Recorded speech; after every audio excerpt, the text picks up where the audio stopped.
Salam damai Kristus. Sebuah rosario yang telah dibuang oleh pemiliknya di tempat sampah jadi alat yang dipakai Bunda Maria untuk memenangkan seorang yang hidup glamor.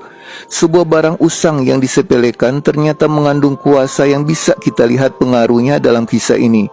Valentina Lasari menjalani kehidupan yang sibuk sebagai penata gaya, pekerjaan yang memungkinkannya untuk bisa sering mengunjungi lingkungan terbaik di ibu kota Lombardi.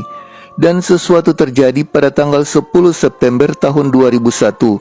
Valentina Lasari saat itu berada di kereta bawah tanah Milan menunggu seorang teman. Tiba-tiba matanya tertuju pada tepi keranjang sampah di mana terlihat ada rosario plastik yang murah dan agak jelek. Seorang yang hidup mewah dengan segala yang mahal yang dia kenakan, tiba-tiba tertarik dengan benda usang ini. Rosario ini mengingatkan dia akan kenangan indah di masa lalu, kenangan akan imannya, dan rosario itu mengundang kembali ingatan pada apa yang saat ini tidak dia miliki lagi. Dia terbebani oleh ingatan akan iman yang dia jalani sebagai seorang anak.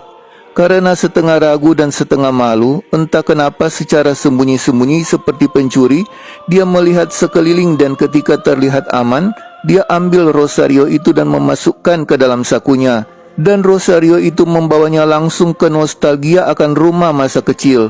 Pengalaman indah ketika dekat dengan Tuhan karena doa Bunda Maria.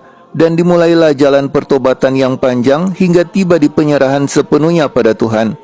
Rosario usang dari tempat sampah menghantar seorang wanita muda yang hidup mewah ke kebiasaan masa kecil, berdoa rosario di hadapan sakramen Maha Kudus. Setiap hari dia lakukan sebelum berangkat kerja supaya rekan-rekan kerjanya tidak akan melihat kalau dia memiliki kegiatan baru, yaitu pergi ke gereja untuk berdoa rosario. Selain berdoa rosario, dia juga menghabiskan waktu berjam-jam di depan tabernakel berbicara akrab dengan Tuhan, sampai-sampai kadang-kadang dia terlambat ke tempat kerja. Ini terjadi selama beberapa tahun. Dia menghadap Tuhan dalam doa tapi merasa menyimpan dosa. Dia belum mengaku dosa. Dia terus-menerus menunda untuk mengaku dosa. Akhirnya tiba saatnya doa dari Bunda Allah menghantar dia semakin dekat di hati Tuhan. Suatu saat di hari Sabtu Suci, ketika Valentina Lasari mendekati gereja dengan niat yang sama seperti biasanya, yaitu berdoa rosario dan berbicara dengan Yesus dalam sakramen Maha Kudus, ketika dia baru saja memasuki gereja, seorang imam tua menghampirinya. Ketika dia mendengar imam itu memanggilnya sebagai putriku, sekejap semua penghalang runtuh dan Valentina Lasari memasuki kamar pengakuan sambil menangis. Ia mengeluarkan air mata untuk dosa yang dia lakukan selama bertahun-tahun dengan keras kepala. Valentina berkata, "Ketika saya keluar dari ruang pengakuan, saya berjalan dengan ringan dan bahagia dalam kenikmatan surgawi, kepulangan yang telah lama ditunggu-tunggu oleh segenap penghuni rumah Tuhan." Rosario di tempat sampah telah membuat Valentina masuk dalam pelukan Bunda Maria. Ibu Tuhan membawa anak-anaknya kepada Yesus. Ibu Tuhan yang kembali menawarkan keindahan hidup yang lebih indah dibandingkan dengan hidup mewah dalam kesuksesan yang kadang dikagumi, kadang dicemburui. Hidup dalam kemewahan dunia dengan segala kesenangan dunia ternyata hanyalah kesenangan yang semu, kesenangan yang hanya sementara dan terjadi di luar inti diri kita. Dan ternyata ada kebahagiaan yang sempurna yang hanya bisa diperoleh karena kehadiran Tuhan.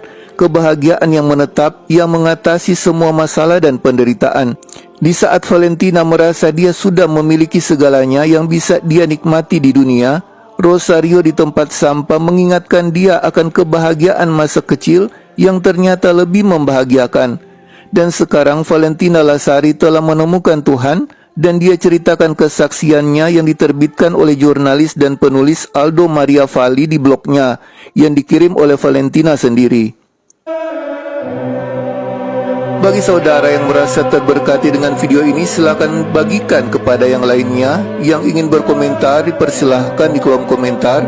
Yang belum subscribe channel ini di subscribe ya. Yang ingin memperoleh pemberitahuan video terbaru kami, hidupkan lonceng. Yang belum menonton video kami yang lainnya bisa dicari bagian playlist atau di bagian video dari channel ini. Terima kasih, Tuhan Yesus memberkati.